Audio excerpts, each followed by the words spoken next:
Hey everybody, good afternoon and welcome to this edition of Tyngsborough TV Live. Today is, it's Thursday now. It's almost the end of the week, thankfully. Yeah. Hooray. Very excited for that. So this is a special edition of Tyngsborough TV Live where I've got a special guest, Danielle Mucciarone from our Conservation Department.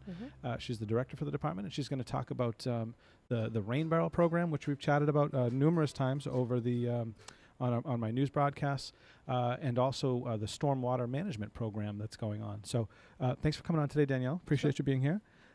So tell me, let's start with the rain barrel program, because that's coming up at the pickup will be at the health fair, and the time frame for people to order is actually coming to a close really quickly. I think was it the 23rd? Was it the cutoff date? Let's see. I can't remember now. Let's see. We have March 31st. Oh, 31st. Yep. Excuse me. Okay, I got it backwards. We try and give about 6 weeks, 6 to 8 weeks of ordering time. Okay. So the time's coming up quickly, and like I said, I've been mentioning this a lot. We've been sharing it on social media, and it's been playing on the cable channels and stuff too. So if you're interested in this rain barrel program, it's really cool. It's a discounted price on these barrels, which is nice. It's like a whole kit, and you can get different colors, and you can use it for all kinds of different stuff, from watering your garden to your chickens to you know, backup water supply for the world if the Russians attack it. So give me a couple more specifics about the rain barrel program for people. Sure. So this year this is our 3rd year of the rain barrel program.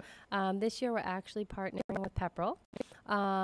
Reason being, we're both kind of a smaller town in Massachusetts, and they're bringing the barrels all the way out from the Boston area. So they like to try and get, a certain number of residents signed up in order to make the trip and the discount worth it.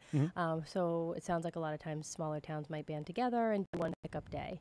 Oh, I see. That's why the combination. Okay, gotcha. Yeah, I think we had maybe about 20 something barrels last year, which is a good number for our town.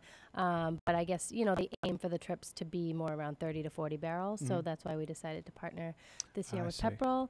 It's their first year participating in the program. So as we go on in future years, we may choose a different a pickup spot in Pepperell one year, Tyngsborough the next year. Oh, so just kind of rotate, basically. Yeah. Okay. Yeah, it's kind of new to us, so we'll figure it out as we go. Okay. But yep, it's a joint program this year, and they're pretty sturdy barrels. I got one myself either last year or the year before. They're nice. Nice and thick. They'll definitely take a beating in your garden. Yep. That's for sure. They're really heavy duty, and they come in a couple different colors. People have asked, can I spray paint it my own color to match my house? The answer is yes, as long as you put the kind of waterproofing additional spray paint layer on the outside. Makes sense, yeah. And they even sell spray paints that are specifically for plastic. That'll, the Krylon, I think it is a little. It'll adhere to it. Yeah. Yes. Yeah. So, but that's a good idea, because you can tailor it to whatever your house color is if you can find a spray paint in that color. But you can order it. I think it was 3 colors standard, and then one was the unpainted. Correct. And it was a few bucks less. So if you want to save a few dollars and you don't care about the color, that's a cool way to go too. Yeah. Right. Yeah. Yeah.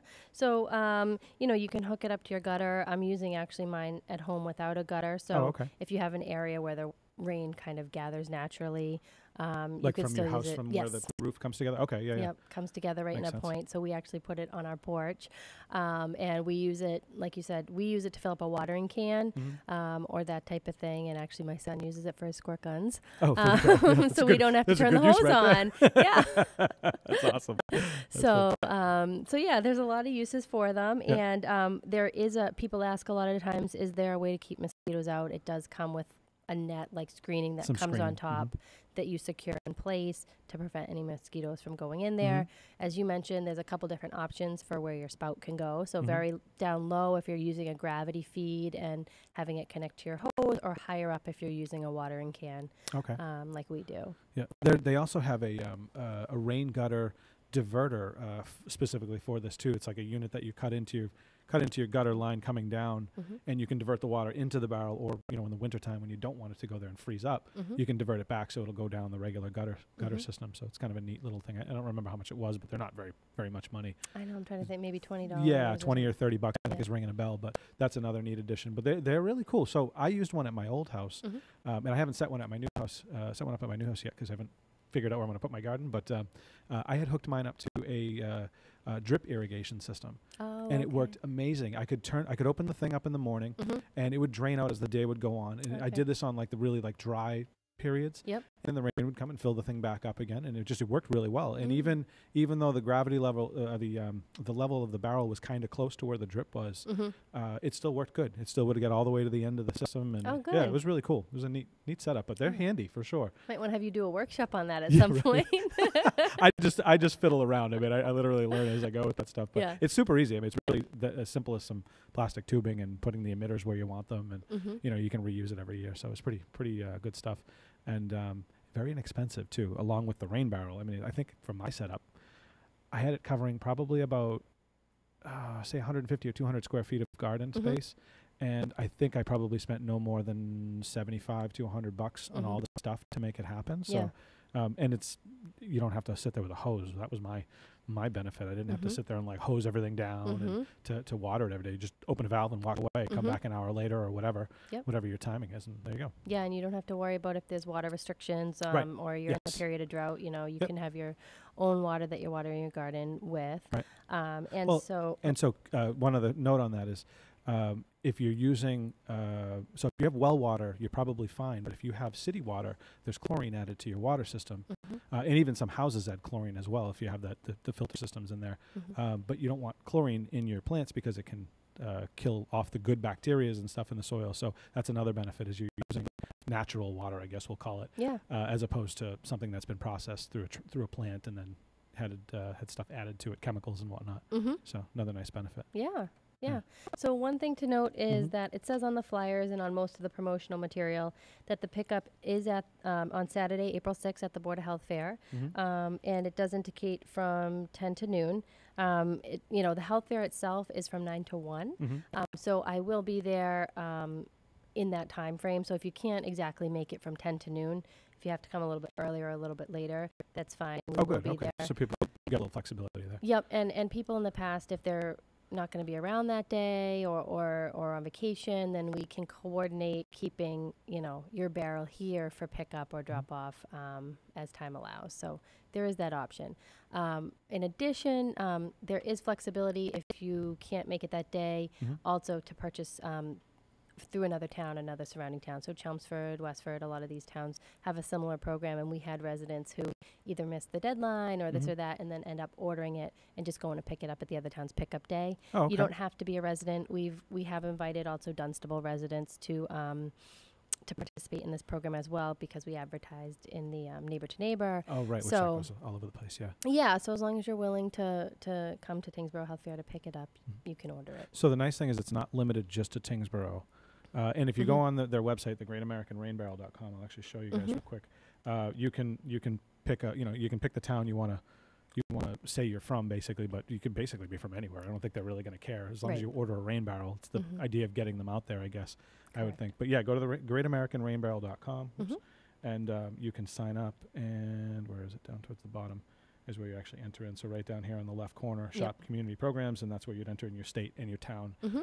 And then that'll take you to another page. It'll tell you about the pricing and all that stuff, and all the add-ons you can get, and the colors, and all that fun stuff. So just remember, greatamericanrainbarrel.com. Nice and easy. Yep, and all the ordering is done online. So you go in, select your choices, the color barrel you want, the accessories that you want, and then a couple days before the event or after the deadline closes, we will get that print out so that we have everything on hand that day. Here's one thing I'm not quite sure of. Do people can people pay you directly, or do they just pay through Great American Rain Barrel? They have to pay through Great American Rain Barrel.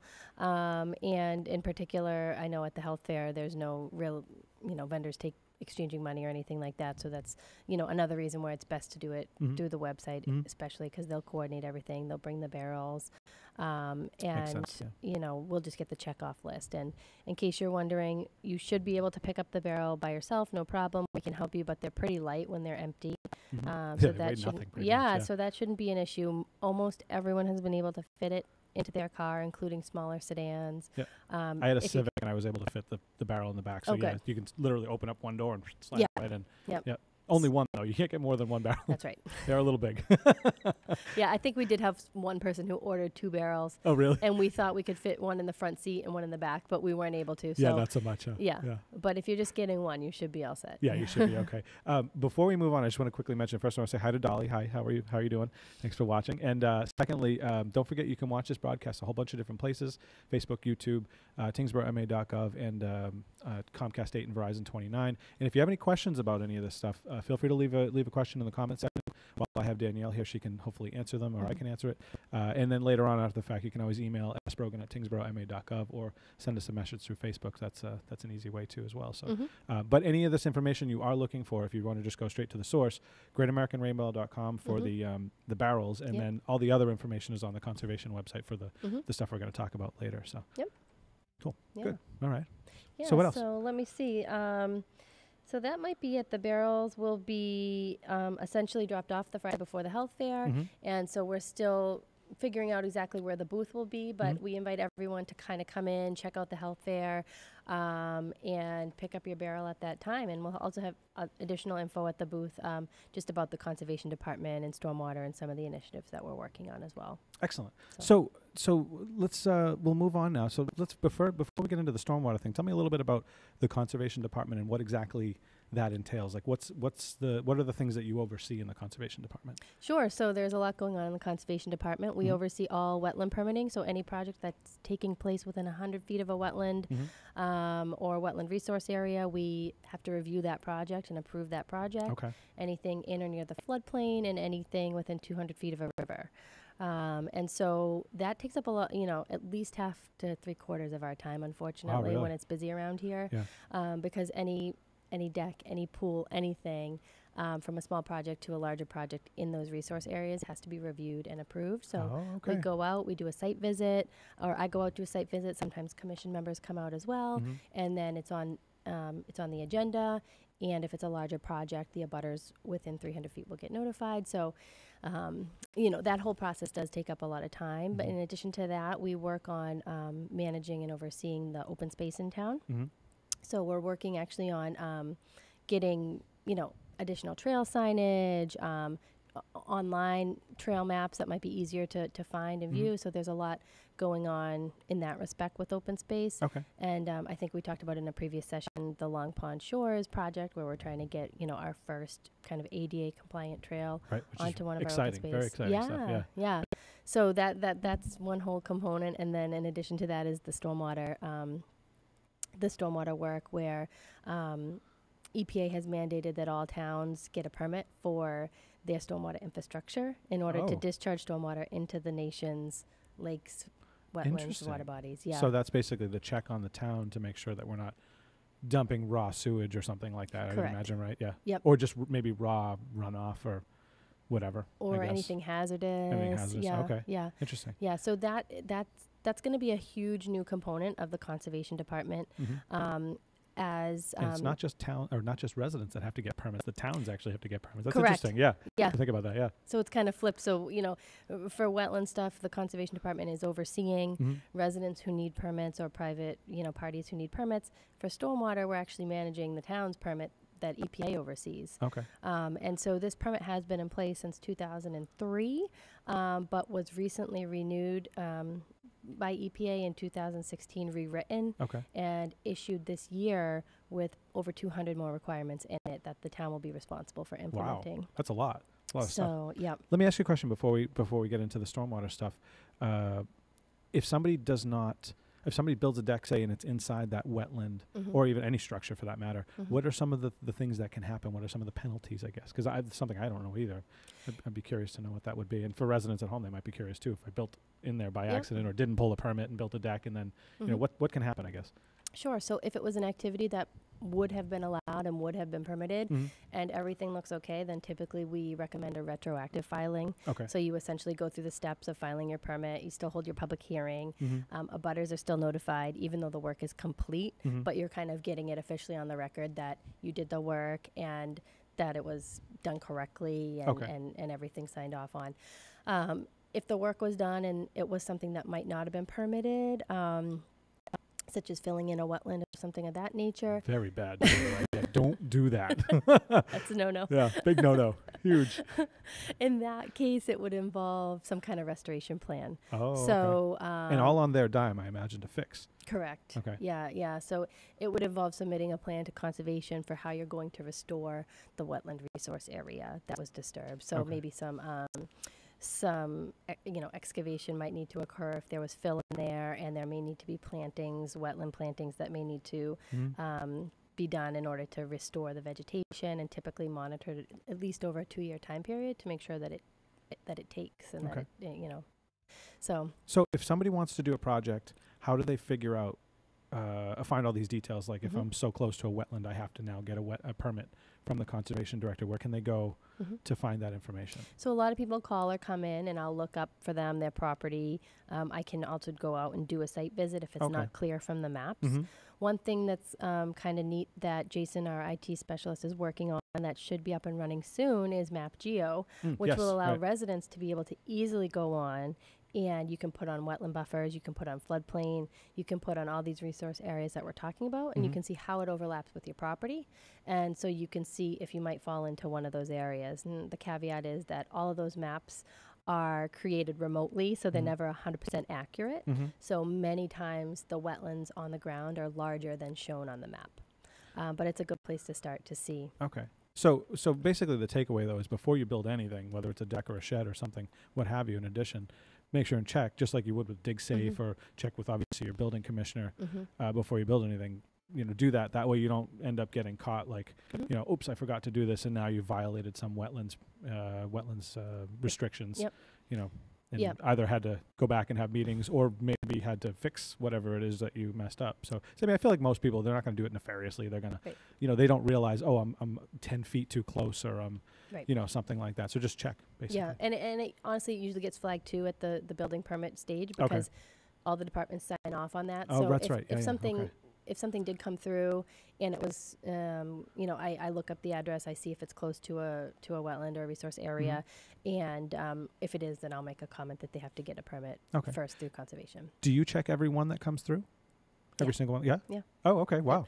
Any you keep busy then, any there's exterior. A lot of okay, any exterior. So if you're doing interior work, and sometimes those come through as well, but anything interior, you wouldn't necessarily need conservation approval unless you're doing site work outside in association with that. Okay.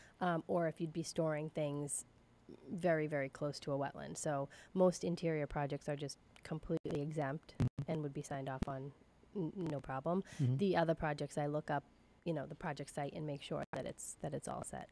The one thing I found encouraging over the years of working in sort of in and around municipal government is that they've gotten very, very good at making sure that people aren't, messing with the wetlands, because it's habitats and, the plants and all the different things that are there that, you destroy it and it's gone for the most part. You can sometimes, rectify it, but even then it's never quite the same. Correct. So you could have killed off some rare species of, I don't know, beetle or something like that. The rare Tyngsborough beetle, Hopefully there's not one, but you never know. So let's talk now about stormwater management and this program that you're working on, because this is actually pretty neat and quite interesting. Again, I didn't realize that the town actually has to get a permit in order to do the work, to do any stormwater work. So that's pretty fascinating. Yeah. So as you may know, over last year I used to be conservation director / town planner. Right. Yep. Over this year I transitioned to full-time conservation, and one of the major reasons of that being the number of stormwater requirements that are upcoming for the town. Okay. And so I wanted to bring this up only because one of our first requirements is to create a townwide stormwater management plan. And that plan needs to be, we need to hold a public review session for it by the end of this fiscal year. Okay. So I'm currently working on the plan with an EPA template. They did provide a template to all towns to try and, they're trying to make it as easy as possible for towns to comply with this without necessarily providing any financial resources, unfortunately. Yeah, so it's mostly templates. Seems like the way. So I was talking with the Conservation Commission. Once the plan is complete, we're probably going to hold some kind of public meeting in conjunction with the Conservation Commission meeting. Okay. So it'll probably be on a Tuesday at 7 or 7:30 p.m. And people can come from all over town and provide either feedback on the plan and or just general concerns that you might have about stormwater. Because if there's areas of concern that you have, we want to start compiling those as well, because, the permit eventually mandates that you start to prioritize and tackle stormwater problems in your town. Okay. So do we have a lot in town before we move? A lot of stormwater issues? I get a lot of stormwater complaints. Do you? Yeah. Okay. Mostly flooding. So if there's an area that might flood frequently. Oh, okay. Low-lying areas. Yeah. That kind of stuff. We have a lot of water in town too, so I'm actually not surprised to hear that there's a lot of flooding going on. Right, or areas of heavy sedimentation. So there's an example over by Massapog Dam where it just happens that the topography of the road is such that some of the sediment is eroding from the side of the road, and it all kind of pools up in one area. Oh, that's interesting. And so that can cause a problem as well, and it can clog the storm drains, and so that area has come up, and there's been other areas around like Mucciarone that have come up. A lot of times it is close to lakes because all the water's draining down that way. So that's where a lot of the complaints might come from. Okay. And I imagine because of construction, they disturb the original topography of the land. So now you're kind of like they've reshaped it basically. So now the water might run in kind of funky places where it never ran before, like you said, or come off the sides of roads and wash into. Interesting. Huh. Right, yeah. And I mean, most larger construction sites, or all of them, I should say, do need a stormwater permit through us. Oh, okay. But there are specific changes that we need to make place that are required because of this permit. We need to make some changes to our bylaws and regulations in terms of specifically how we are going to review those site plans as we receive them, and what our procedures are, and really outline that for people. So that's one requirement that we'll be working on, over the course of the year. Okay. But in addition to the stormwater management plan, and I hope everybody who, has feedback about this will either let me know or come to the public input session. I can obviously take, and I do save emails that people send with areas of concern. I save all those in a folder so that I have all those areas handy. Those will be put onto a map and eventually will be prioritized. But we'll also be making a plan for illicit discharge detection and elimination. That means we're making a plan to make sure nothing besides water is coming into our stormwater pipes. So there should be no detergents in there. There should be no hazardous materials in there. There should be no cross connections, obviously, with sewer in there. Oh, definitely not. Right. Yeah, that would be bad. Yep. Now, let me ask you a question. What about runoff from, so you have cars that drive on the roads, the water collects and ends up in catch basins. That water might contain, road salts and things like that. It also might contain antifreeze and oil. Like, do you have to divert that to another place? I guess, what do you do with that? So in existing catch basins, there's not a requirement right now to retrofit them necessarily. What we're going to likely be doing in order to track this program is to be monitoring the outfalls. So theoretically, if it's dry, nothing should be flowing out of the outfall because it only carries rainwater. Right, that makes sense. So how it works is the water flows into the catch basins, and then they're all routed to an outfall, which flows into one of our lakes, rivers, wetlands, water bodies. So if we monitor those outfalls during a period of dry weather, we should be able to catch if there's any illicit connections. I see. Now, one part of the permit that's still actually under litigation with EPA and some other groups is wet weather monitoring. Which EPA originally had a requirement in there separately for wet weather. So you would essentially be monitoring it during a rainfall to see if maybe you're picking up extremely high levels of, who knows, salt or oil or whatever might be there during wet weather. Even just to see in general what's flowing through there. Correct. Imagine anything could be. Yeah, so that requirement is still up in the air because there are some components of the permit that were challenged. Okay. I feel like, too, in today's world, I mean, other than cars driving down the roads with a leak or something, you don't have really people dumping oil into the basins anymore. They always have those the little fish with the multiple languages on it, like runs to river or something like that. They had a lot in Lowell anyways, I remember that. I know. I hope we don't have people doing that. Right. Our highway department, I guess, originally had stenciled all of the basins in town. Oh, had they? Okay. A lot of them have faded off. So under this permit, they are going to be out there again, stenciling the basins. Just redoing it. Yep. Because there is an education and outreach component. Right, yeah. So we'll be doing outreach to residents, businesses, industrial and commercial facilities, and developers. And so we have to reach all of those audiences at least twice, at least 1 year apart. So there's very specific requirements in there. Well, hopefully programs like this help because we at least reach, Facebook, YouTube, and whoever's watching on TV. So that's one group anyways, a couple groups. That's if people actually watch this thing. Yeah. Hopefully you are. I know a couple of people are. That's for sure. So what else about stormwater? What are some of the other requirements? So, the important thing to remember about this is that it's all about clean water and and we have the Merrimack running right through Tyngsborough. We have a lot of lakes in town that people use for recreation, or they live around the lake. So I think I'm hoping that it's a tangible subject to Tyngsborough residents, that they understand why it's important to have clean water coming from our outfalls, because it's discharging to these water bodies that we all use. So just in terms of the first year requirements, we're going to have more plans that need to be actually written down for how often you're cleaning your catch basins in town. You need to have a plan for making sure that they're never more than 50% full, because otherwise they might not function correctly. Oh, okay. Full of debris? Yeah. Okay. Gotcha. Yeah, usually it's like sand and, gravel mixed in there with vegetation. And if they're completely full, then they're not going to be functioning. Right. Water's going to get through. Yep. A clogged drain, just like your shower. Or sink. Right. So we'll be coming up with procedures for that, for street sweeping, for winter road maintenance in terms of minimizing salt and sand to the best that we can, while allowing for public safety, while also not having too much, that's going to get into the water. And as I said, we're going to have some construction site runoff control procedures written up, because, one issue that we have a lot in town, and I'm sure all towns do, is that during construction, it can be difficult to control stormwater. So if there's a heavy rainfall, there could be a lot of stormwater that enters the main road that causes problems for people. So all of these plans and procedures are mandated by EPA to be finished and written by the end of this fiscal year. Oh, wow. You got a lot of work to do. I do, yeah. So we have received, thankfully, templates for the majority of these plans through some of the regional stormwater groups that we subscribe to.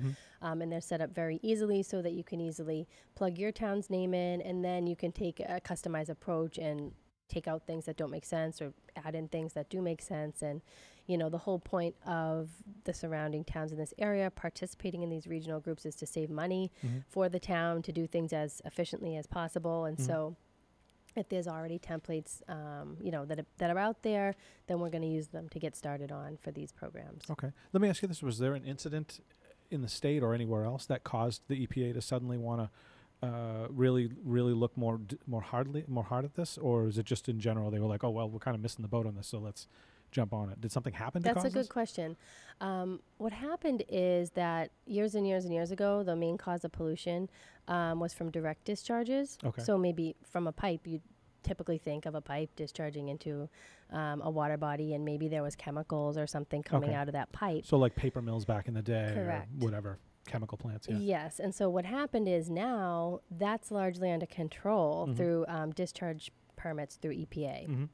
You have to monitor your discharge. Everything's very closely monitored, which means that now the largest threat to our nation's water bodies is coming from non-point source pollution, which is stormwater runoff. So runoff. So it's coming from everything that runs off of our roads and parking lots, and it's the salt and it's the oil, and it's maybe nutrients getting into the water bodies, and sediment is all coming in. And as a result, that's what's the leading cause now of water bodies in the state not meeting their use limitations. So, pollutant can't be above a certain level for you to swim in it or for you to boat in it. And so stormwater now is the leading cause of that. And so they're really trying to, they've been working, so this first became implemented in 2003 as the first stormwater permit, and they've been working since 2007, 2008 to get this new permit up and running with new requirements that actually result in cleaner water. And so if your town has a river flowing through it that doesn't meet a certain water body requirement or pollutant requirement, then eventually the idea is that towns are going to have to take steps in order to reduce that pollutant level coming from your town. So if you have a river flowing through, like the Charles River has a phosphorus impairment, and so eventually towns are going to have to show that they're reducing their phosphorus level. That's estimated to be one of the most costly parts of the permit. So, interesting. Okay. I imagine like the one component of this is with so many people living around bodies of water now, gardeners and people who want to have nice lawns and things, all that stuff washes into the water too. So you have nutrients and all kinds of things that cause all the vegetation to kind of grow out of control, right? Correct. Yeah. And so probably one of our targeted messages to residents is going to be specifically about lawn care and how to reduce the nutrients that may be entering into your pond. Because we do have a lot of problems too this town with aquatic invasives, as many towns do. Right. Yeah. Flint Pond is definitely one of those. Yeah. It's got a number of weed pools and. Yep. Yeah. I'm trying to remember the name of that thing, but the chestnut. The water chestnut. Water chestnut. Yep. Yeah. And milfoil's a big one. And so anything that we can do to reduce nutrients coming off the lawns is going to help with that as well. Okay. So so there's a lot of requirements. We are in year one. We are working on a budget for the second year of the permit. And as you'll probably see it, as residents will see at town meeting, the stormwater budget will be increased for next year because we have to undergo significant mapping of our system in order to prioritize how we're going to deal with issues that come up. We have to have each catch basin delineated. We have to know any drop of water when it falls, where it's going to end up. Really? Which pipe it's going to go through first and which water body it's going to end up in. And that also has some benefits from the hazard mitigation perspective, because if there's a spill or something, we are going to know exactly what we might need to close off or block off or that type of thing. So there are other benefits as well, but that's going to be one of the costly components, is that in order to prioritize our entire system, you need to have every catchment delineated essentially and know what's going where. Yeah, that's actually interesting. I was just thinking in mind, like if a home heating oil truck flips over in an accident and all the oil suddenly spilling out everywhere, you would know which basin it's going to hit, where it's going to end up and come out. So you'd be able to mitigate that hopefully before it hits the water. Right. Interesting. Yeah. That's it's an interesting thing to think about. Yeah, so there's a lot of kind of, when you see it, everything kind of makes sense.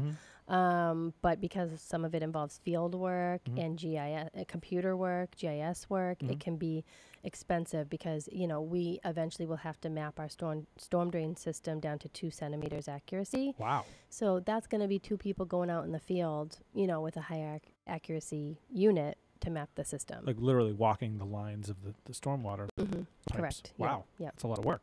Well, we'll map the basins and connect and connect them together with the pipes and verify everything with our site plans that we have here in the office. But yeah, that's going to be kind of the heavy lift.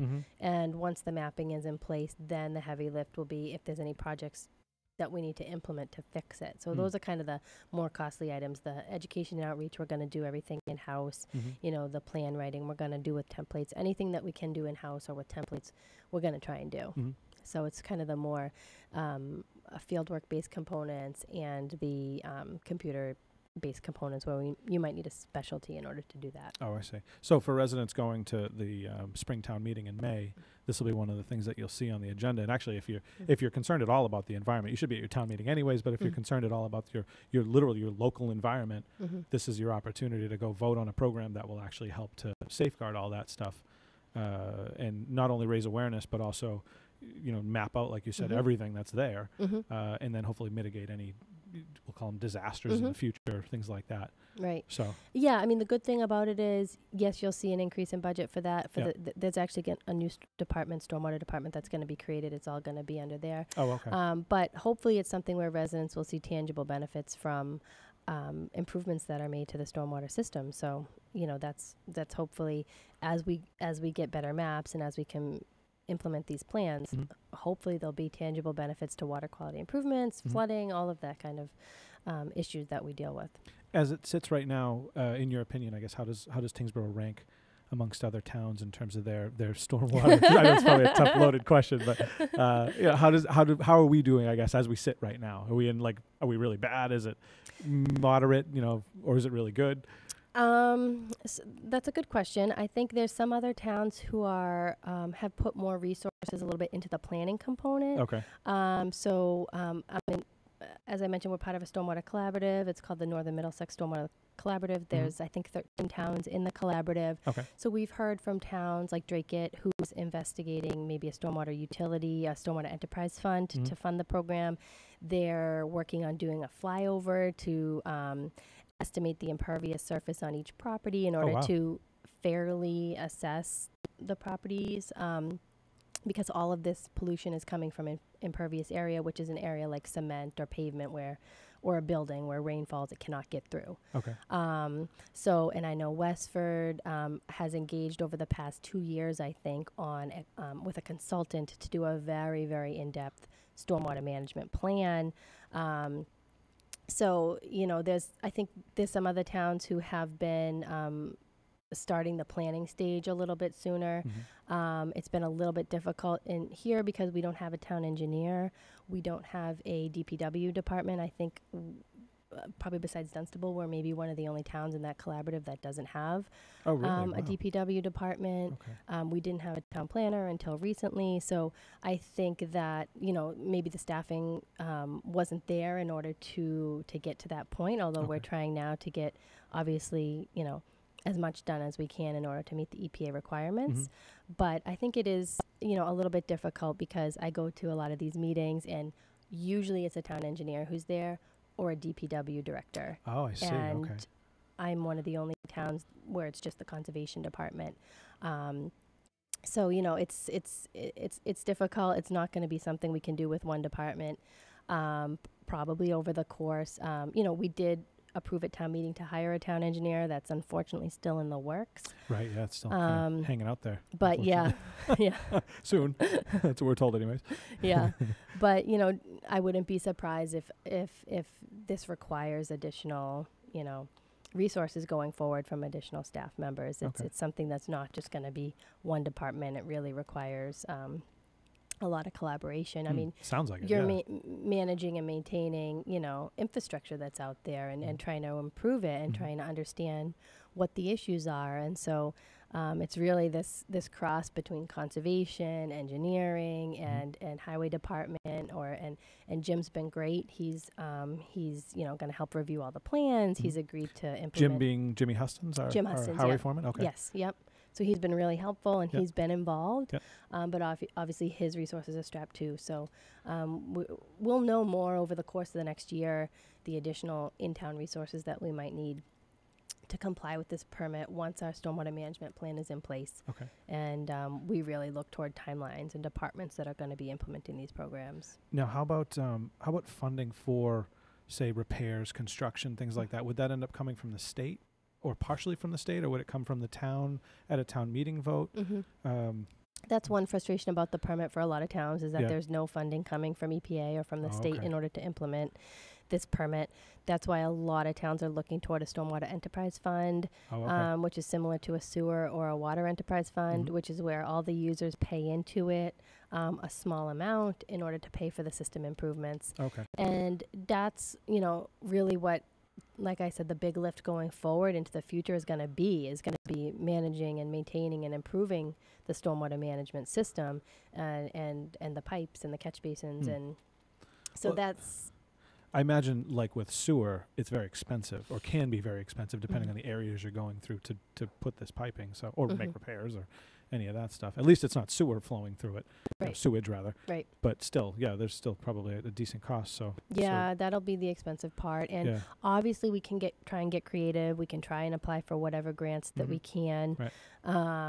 We can try our best to find different funding sources for that going forward. And thankfully, that requirement is probably at least 5 years down the line. Oh, wow. So everything's phased over a 10-year time period. So we're really focused right now on the first few years of mapping and monitoring that's required and getting all of our plans in place. And as we do that, we'll be able to better refine any budget that we have and figure out what we might need going forward. Okay. But do towns face any kind of penalty if they don't do this stuff? They do. Excellent question. Thank you. Sometimes I come up with one. A few things rattling around up there. So EPA essentially can fine a town. And rumor has it during the first permit phase, they did go through an exercise of auditing towns and seeing, because you submit an annual report essentially indicating how you're complying with the permit. So they have a right to audit that and to audit towns. And they did fine towns between $10,000 and $50,000 depending on what you weren't doing. So no small sum of money. I mean, that's a decent, Correct. And then the other danger is that on top of the fine, they then mandate that you meet the requirements and they give you a timeline to meet those requirements. And if you don't meet them, you get another fine. So, so most towns are, accepting that they need to do this. They don't want to get a fine. They're going to do what they can do with the resources that they have to meet the terms of the permit. Okay. So it definitely behooves the town to do this. Obviously, you don't want fines. Correct. And I guess where you're in the first stages of this, it at least gives you some time to start planning on how things will get paid for, like you had said, so you got a kind of a 10-year plan more or less to get things kind of up to snuff. Does the state have a goal, so are they looking at, say, 20 years out, they want every town to be to a certain level, or is that just sort of left open? Do you mean for a certain level in terms of where all your requirements are met, or requirements, and then the infrastructure itself? All of it's sort of up to a certain level of there's no water running into sensitive areas, or you've mitigated the oil and the whatever coming off the roadways and things like that. So the permit itself is over 50 pages, and with the appendices, it's over 200 pages. Oh, man. So you've done a lot of reading then. Yeah, so they have very detailed timelines in there. So by year 1, everyone has these reports. By year 3, everyone has their system mapped, their catchments delineated. Everyone has inspected every single outfall in your town. Okay.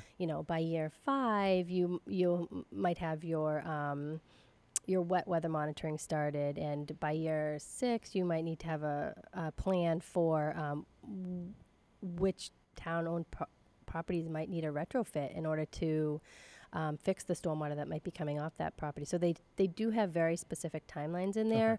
Right now, most towns are really focusing on the first 3 years of the permit, only because, as I mentioned, there are some legal challenges going on with the more costly parts of the permit.